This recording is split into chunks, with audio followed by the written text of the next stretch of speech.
Yo, what up? What's happening? Hey, Roland. Okay, there's always crazy moments. So Yeah. what has been the craziest thing that's happened either on stage or before that was just nuts? Oh, wow. I think we'll have a whole 2-week show if that's the case. No, I'm just playing. There have been power outages. Right? We've dealt with that. We've dealt with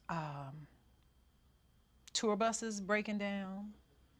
We've dealt with accidents on the road that prohibited us from getting from one place to another, and so you wind up, because you know me, I'm gonna always be where I'm supposed to be all the time, because I mean that comes from, you know, just anything media communications. What do they teach us?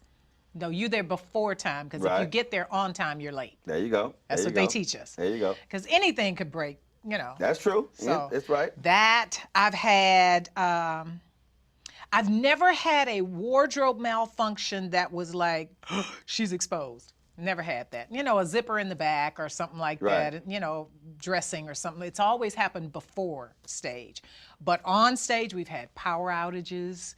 We've had, oh my gosh, an amp blowout or something like that. You ever had that? What happened to Patti LaBelle at they had the National Tree Lighting Ceremony? You seen that video?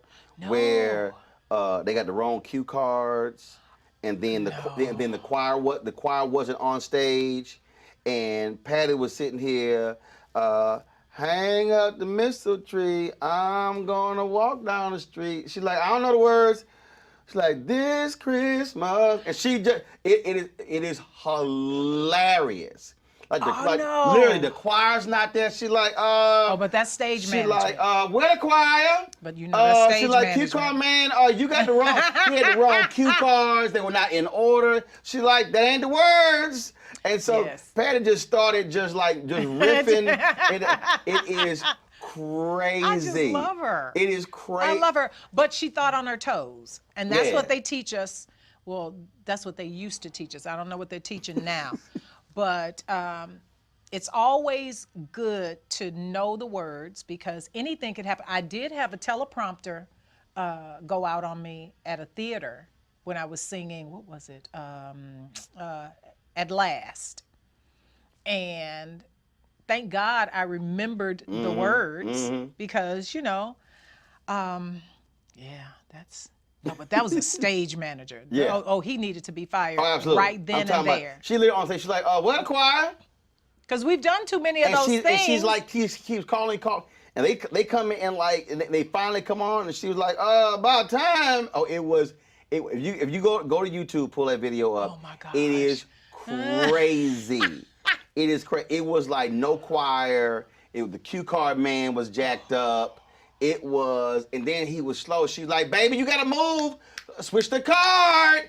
I'm telling you, it's hilarious. It's painful, but it's hilarious. Like it's painful and hilarious. I feel for Patty, but I appreciate the comedy that we came with it, because it was absolutely crazy. That was absolutely crazy, absolutely crazy. Wow. So how many times have you done this McDonald's Inspiration Celebration Gospel Tour? Oh my gosh, I know I've done it probably a good 5-6 times. I did it with Dorinda. I did it, well, Donald's always there. He's just impeccable. I love him so much. Yeah, about 5 times. Yeah, 5 times. Yes, I love it. So 15 years, so you've done a third of those. Yes. But this is different because you got all this Houston flavor. Yes. That's a little different. Yes. That's a little different. So here's what I talked to James Fortune. This is what he said. So I asked each artist, is there somebody who you really, really, really want to perform with, or do something with? And James Fortune said, you. I'm like, well, dude, what's the problem?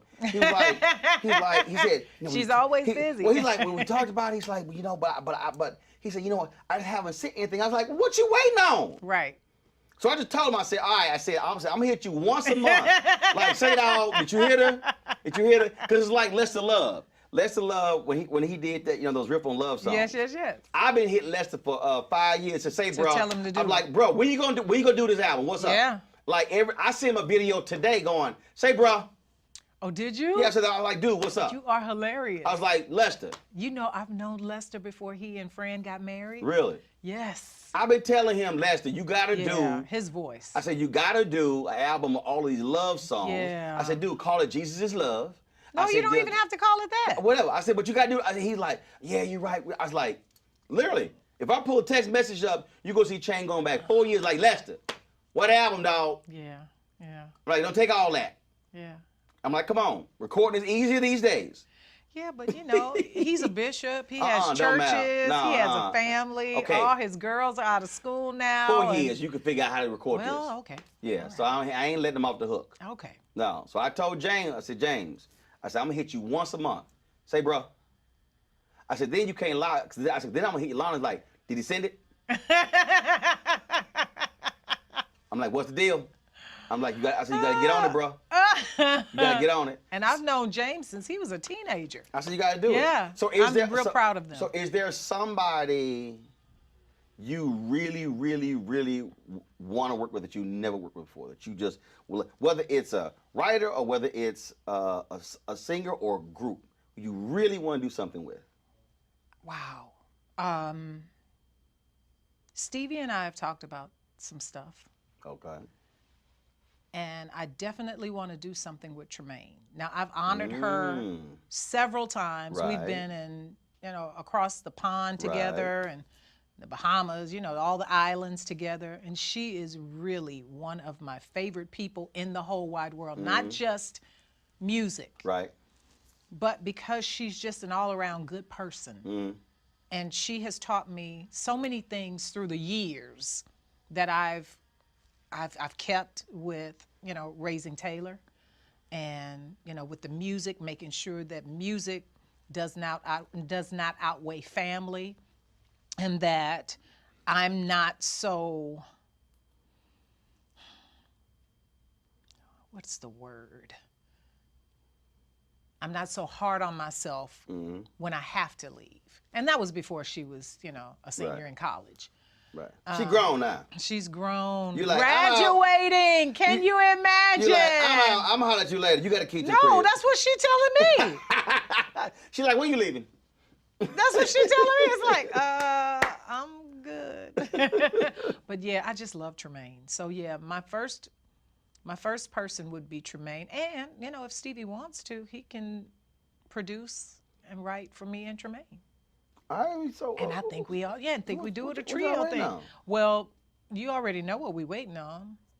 We got to make sure COVID practices are, are right, because we got to get in the same room together. Well, they got plexiglass. They got stuff. I know, and Terry and Jimmy and I, we work together like that anyway. Got it. And so I know they would be happy to do it as well. Because see, Brian Courtney Wilson said that his dream is do something with Stevie. Yeah. So I called Stevie and left him a voicemail. Then we sent a video. Then Stevie hit me back. So I was like, all right, Brian. I said, it's on y'all now. I said, come on. Because see, when I talked to Johnny Gill, so I I love him so much. I asked artists all this, and he said Aretha had agreed to do something. Yes. They had talked. She's like, I would be honored. And Johnny said, I never follow up. I was like, yeah. He said, man, I'm kicking myself. I never did. So I tell everybody, like, do it. Don't sit here. Rance Allen, when I interviewed him, he said, I would love to do something with Eddie Levert. So I called Eddie. And I was like, Rance, Eddie. He's like, are you serious? I was like, hey, bro, you said that's who you want to do something with? Yeah. I said, so I called him. But you talking about all my favorite people. I'm like, what y'all want to do? You're talking about all my favorite people. I just don't believe in, my dude's like, go for it. Don't wait. Yeah. We get busy, whatever. I'm like, let's figure it out. Let's go in. Let's make it happen. I know that's right. Yeah. Because truly, no day is promised. Things change. We all get busy. I'm like, no. That's why. For real. That's why I've been riding Lester. I'm like, Lester, you gonna do this. I know. You gonna do this, Lester. Yeah. I know he probably got. He like, hey, this fool sent me a text again. He's like, he sent me a text again. Every time I send me Essence, I'll be like, oh yeah. Well, he rules Essence. I don't even say, hey, I go. You know there's something wrong with you. That's the for look. real. Say, dog, what album? I said, I'm tired of listening to that YouTube video. Yeah, I That 7 minute, know. 11 seconds a YouTube video of your compilation. I'm like, what album at? Oh, I'm telling him, I'm going to hit him. Oh, wow. Yeah. I'm going to hit him. I'm going to hit him. So what you got next? B. Michael McKay doing something? Yes, he is. See, I knew that. Yeah, I we're knew. already working. See, I knew that. Yes. I knew that. Now that we're working on. Yeah, there you Yes. go. Oh no, but he always gonna drop something. Oh, yeah. He always gonna drop He's something. just so amazing to me. The way he thinks, the way he interprets things, and the way he sees life. It's so, I mean, everything that he's written for me is still pertinent today. Mm-hmm. And that's what you want. You want timeless music. Right. You want music that your grandchildren will be playing, your great-grandchildren will be playing, you know, those kinds of songs that keep people in a space of encouragement and keep them in a space of knowing that they can do anything. Mm-hmm. You know, hey, life is just like that. It goes in waves and it surges and then it, you know, ebbs and flows. You have to be able to deal with those ebbs and flows, and what better way than music? Yep. So who would you love to do something with who's not in gospel? Well, I just told you. No. Another Stevie. singer. Well, I got Stevie, but Yeah. I'm thinking more on the producing side.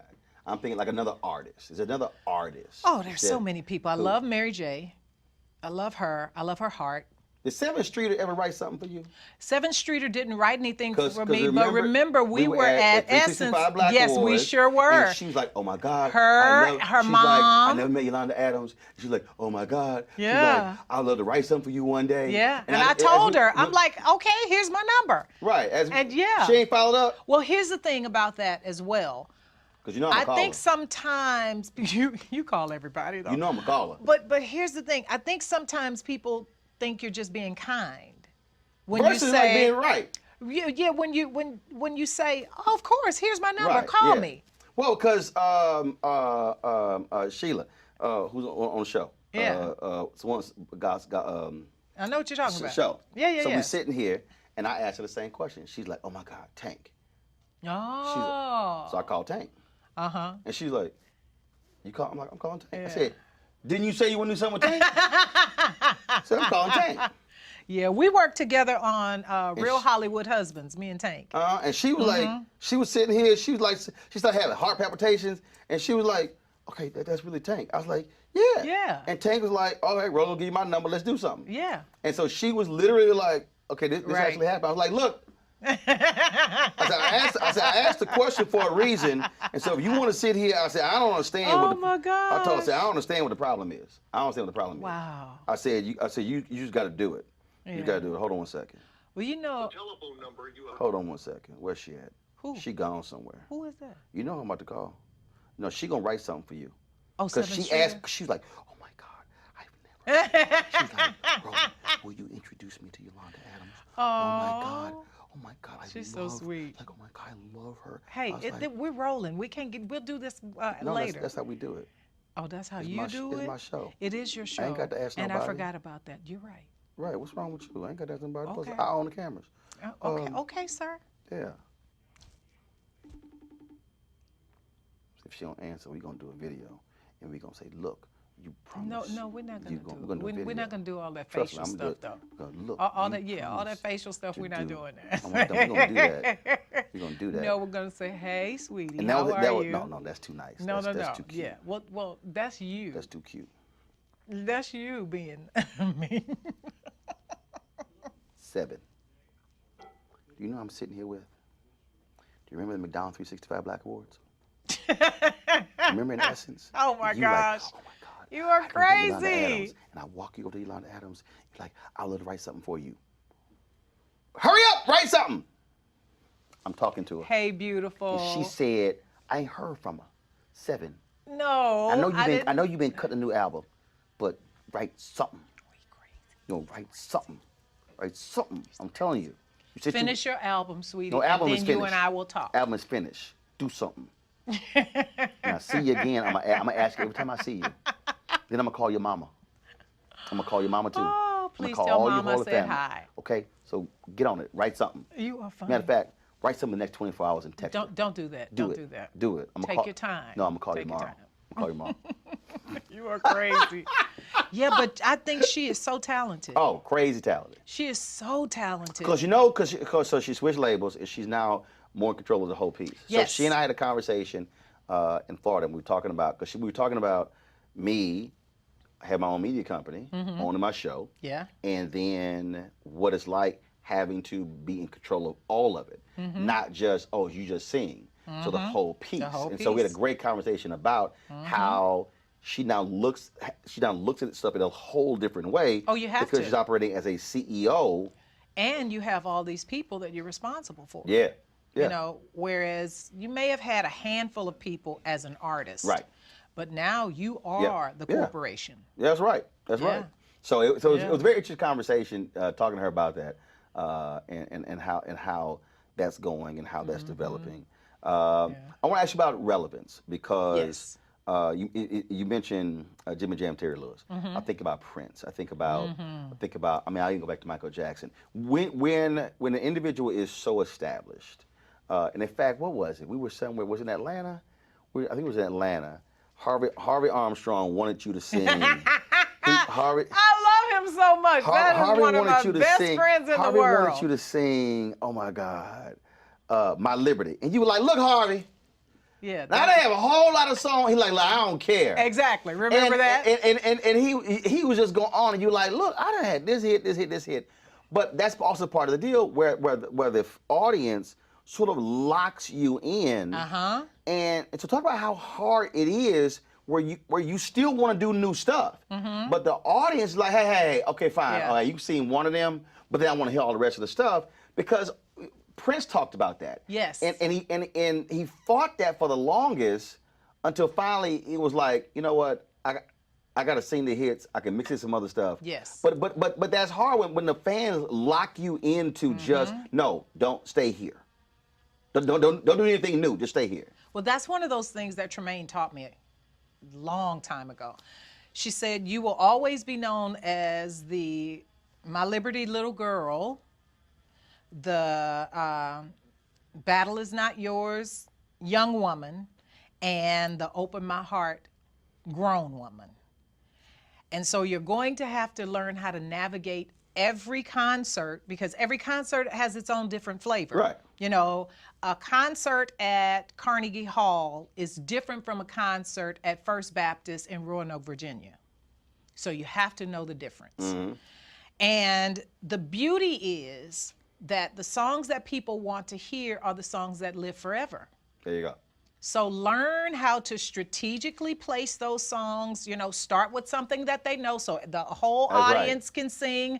As soon as you get on that stage, that first song better be a banger that everybody from the front to the back of that place can sing. See, my man Maxwell learned that. So Yes. when he did Essence, and new album came out, and one came on stage about 90 minutes late, and so he's doing all this new stuff, and the audience is like, we don't know what none of this stuff is, and it was, and so the only song we knew was Pretty Wings. Yes. And the audience was like, no one's really moving or whatever. It was, and I remember it was all these pieces that were written the next day about how the audience wasn't feeling it. So that was in July. He did the Tom Joyner Family Reunion at the end of August, September. Did a completely different show. Came out there, mixed in them urban hang suites. So, Yes. But because it was like, yo, we gonna figure out the new stuff, but we better play something we know. But I mean, it's Come just out of like that radio. gate. Yeah. It's just like radio, especially morning drive. People don't, for some odd reason, they want what they're familiar with. Yes.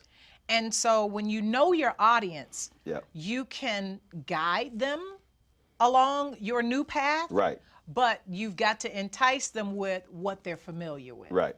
And so I think for me, having Shirley Caesar, Nancy Wilson, Dionne Warwick, Tremaine, Albertina Walker, having all of these mentors in my life who taught me before I got on the stage, hey, this is how you do this, and this is why you do this. You know, I think that's what's missing right now in a lot of the artistry if they don't get the lessons, they'll keep going over and over and over. Yeah, I mean, the same thing. How to structure. How to structure your concerts, how to structure an interview, how to, appear on camera, even on your Instagram or your Zooms or whatever. Right. All of those things are very important.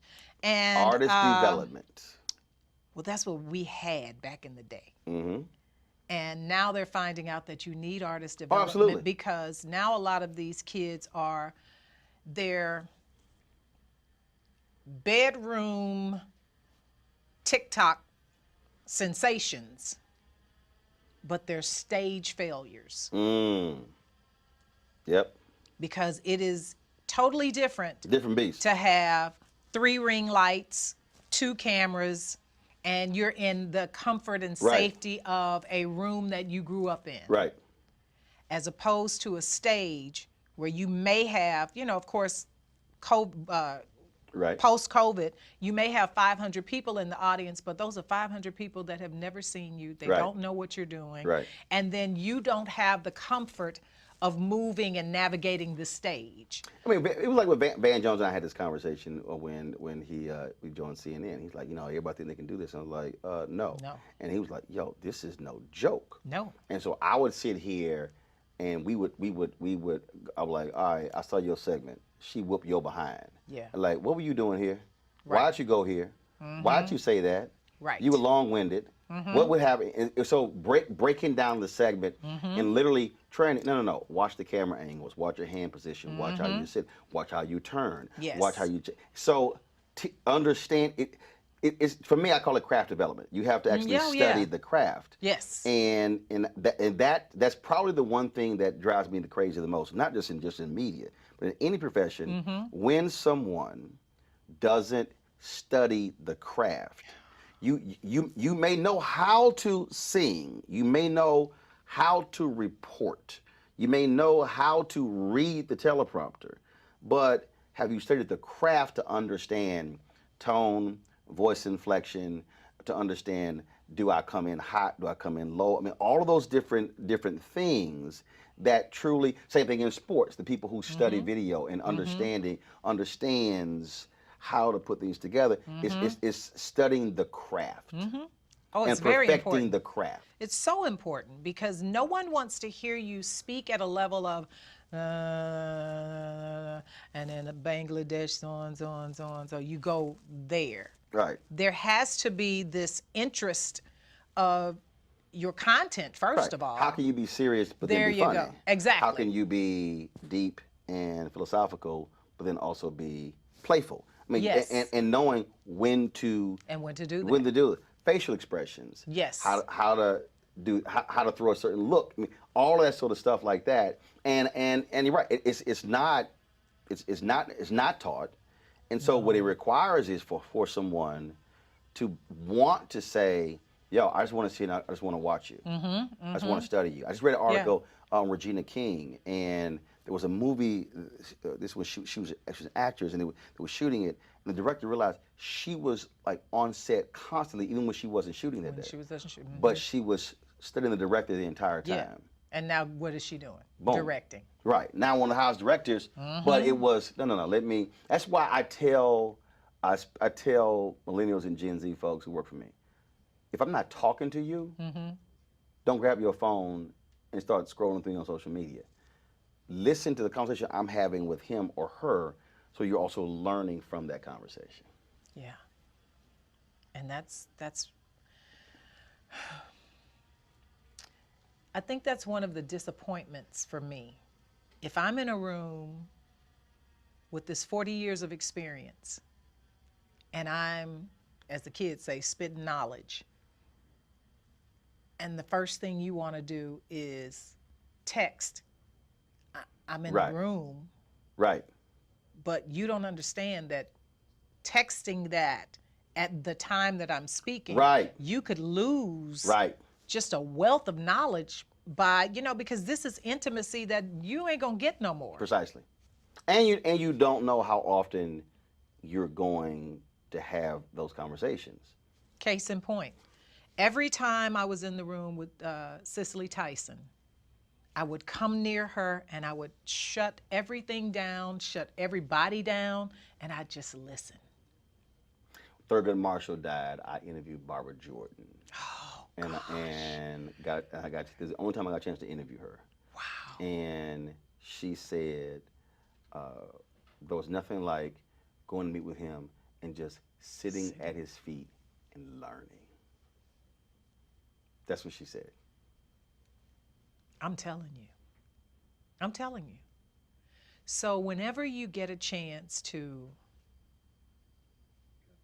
listen from the greats, hear, just even if it's a story about ice cream and walking down to the corner store or something, you can find a pearl of wisdom in that, because that's how they talk, you know, or how we talk as we get older. Right.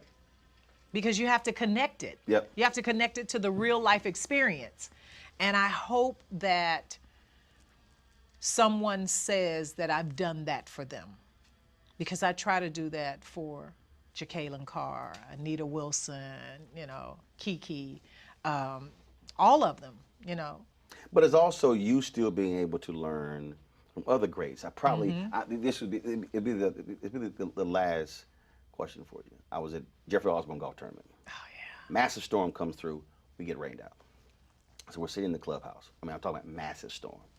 So we're sitting at the table, and Ahmad Rashad is sitting here. Ed Levert is sitting here. Barry Bonds is sitting here. Sugar Ray Leonard is sitting here, and I'm sitting here. And so I bring up something that happened at one of Oprah's events with Eddie. And Eddie started talking. But then Eddie starts talking about how him watching me and like, man, dude, he said, man, your knowledge. So this ends up into this greatness conversation. Oh, man. Where Ahmad Rashad is talking about what it means to be a great football player. Barry Bonds says, I could teach a dude 2 out of the 10 things to make him a great hitter. I can't teach him all 10. Sugar Ray starts talking. And then we're sitting there, then Sugar Ray goes, well, you've been a great boxer. I was like, and what are you talking about? He said, they said last night we were on stage. He said, I was in awe of your dancing. He said, I was looking at your footwork. And he was like, he said, man, I thought you were going to fall. He said, a guy your size, he said, you were just flowing, you were spinning, and you were going this way. He said, no, you've been a hell of a boxer. I said, yeah, but you got to get hit. Yeah. But it was crazy. Yeah. So here we are on stage just dancing, and he's looking at footwork. And going, and he said, because that's really strong boxers had great footwork. Yes. And so this whole conversation was just about, and so then like I forgot, one of those asking me, okay, so like when you're on television and when you're doing this, what do you do? And so we were just having this whole conversation about what makes us us in all of these things. It was crazy. And think about the common factor is that you all did something that made you stand above everybody else. Yeah. Because there are a lot of people who, graduated from college in communications and went on and got their master's or whatever, but it took more than that, because once you got okay, you can't be on this show anymore, and you'd like, all right, I'll buy my own cameras. There you go. I'll build my own media company. I'll do this. And that's what I was telling someone. Well, you're not on the radio. Well, yeah, I'm still there because it's the Yolanda Adams Radio Network. Right.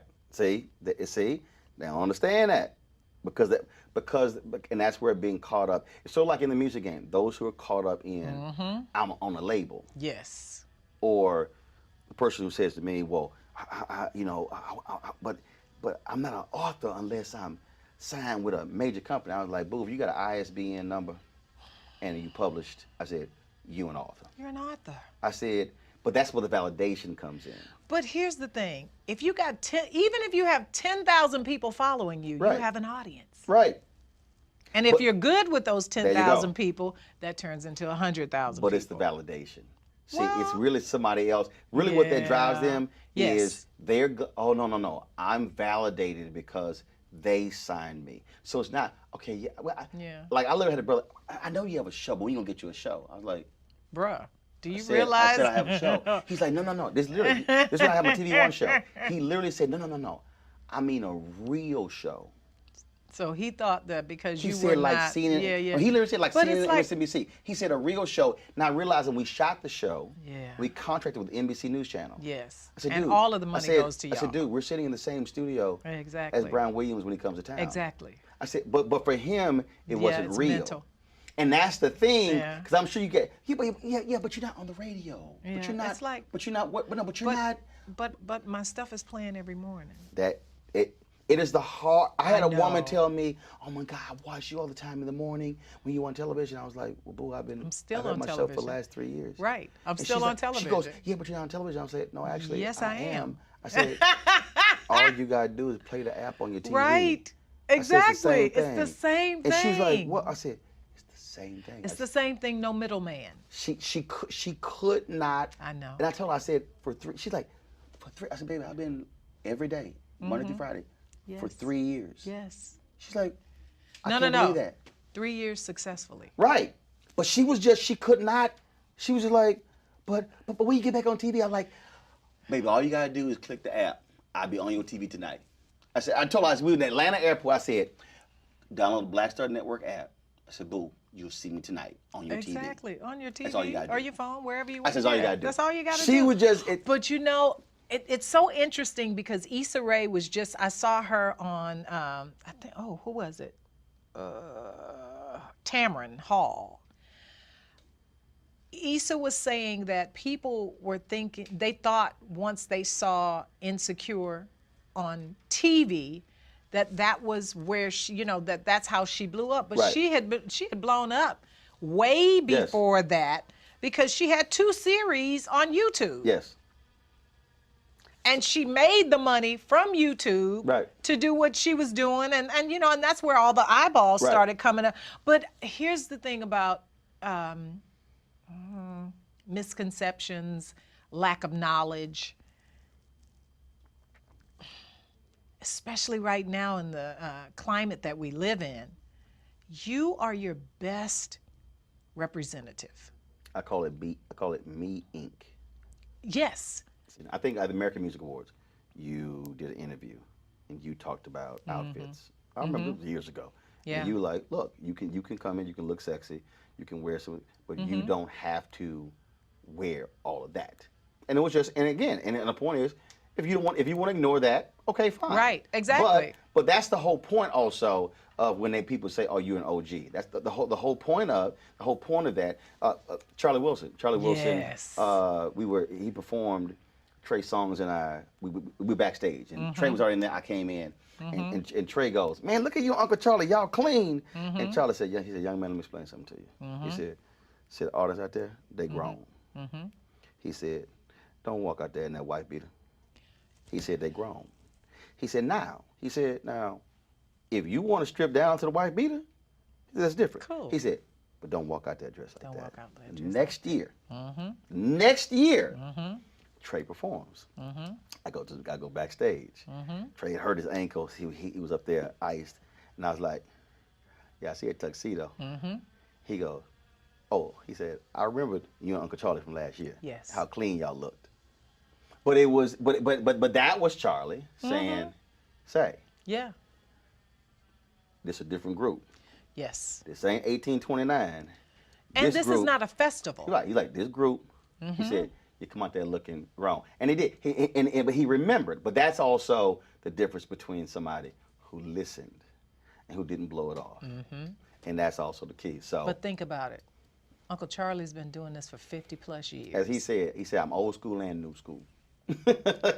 50 plus years. Yeah. Somebody that's been in the game that long, as many times as this thing has changed. Right. And still relevant. And still relevant. Don't blow them off. Don't blow them off. Don't blow them Don't off. blow them off. So I say the same thing, and so I don't care. Look, I turn 53 November 14th. I roll up with an elder. I'm listening, Every single Studying. time. watching, Every single time. and I ain't got a problem asking questions. What about this? What about that? And so that's taking advantage of the opportunity. Always good to chop it up with you. Always good to chop it up with you too. Yes. What are you doing next? Well, you know, I launched the Black Star Network. Yeah, I know that. OTT. We Yeah, launched that. I'm really proud of that. We're gonna launch 8 shows next year. Awesome. So we are locking all that down, and so just building that. Good. So how does it feel to have gone through all of these changes? And now I'm interviewing you because you interview so many people. But how does that feel knowing that you have empowered not just yourself with your network, but you're empowering the next generations to excellence, because what you do is done in excellence. I mean, and you've done that for a while. Right. I mean, since I've known you. The difference is I always did it. The difference now is I'm in complete control. Yeah. So even when I had the TV One show, I put people on. Well, I knew that. To get an opportunity. Remember, we were in D.C. Right. But that you and Spike. Absolutely. Yeah. Do the CBCF. But that was always the goal. Right. So when you see Tiffany Cross on MSNBC, I put her on the. She was a journalist, but when she started doing the on-air stuff, I put her on first. Yeah. So my whole deal was provide someone an opportunity. So this time, but that was somebody else's platform. Yeah. That was, so I couldn't give them a show. Right. Right. I couldn't market them. I could put them on the show I had, but all I had was that 2-hour show. Now I can actually say, no. We're going to create a separate show for you. Yes. So that's what's the 2 words I've always had since the moment when I was at Yates School of Communication and left. Yeah. 2 words that I've got in my whole career: freedom and flexibility. Yes. I want to have the flexibility to do what I want to do, go where I want to go, and I want to have the freedom to talk to who I want to talk to, and not have to ask someone, can I? Yeah. And that's why I mentioned the validation part. For people to understand, I don't need to seek their approval to go. I now have to explain to you. Well, no. This is why I want to interview Yolanda Adams. This is why. No, I'm not. Right. I'm not asking you. We're just gonna do it. Yeah. And then it's like, well, is this again that system? Yeah. Well, what we can do 4 or 5 minutes. No, we're gonna do 30. Right. See, so I'm not even interested in. I'm not even trying to ask. Yeah. Well, I don't even want to ask. Well, now you don't have to. Right. That's the point. That's the point. And so having that freedom and showing people what that's like and why it looks so different than these other platforms. That's also what has changed a lot. Yeah. And that I'm trying to get people to understand that you don't. There's a movie in The Insider. This is a great scene where Lowell Bergman, real life 60 Minutes producer, he goes, Lowell Bergman, 60 Minutes. One of my calls get returned. That's at the end of my name. Wow. And what I've always said is, create a career where you don't need anything at the end of your name to get your calls returned. So it's not Roland Martin CNN, Roland Martin TV One, Roland Martin Time Turner Morning Show.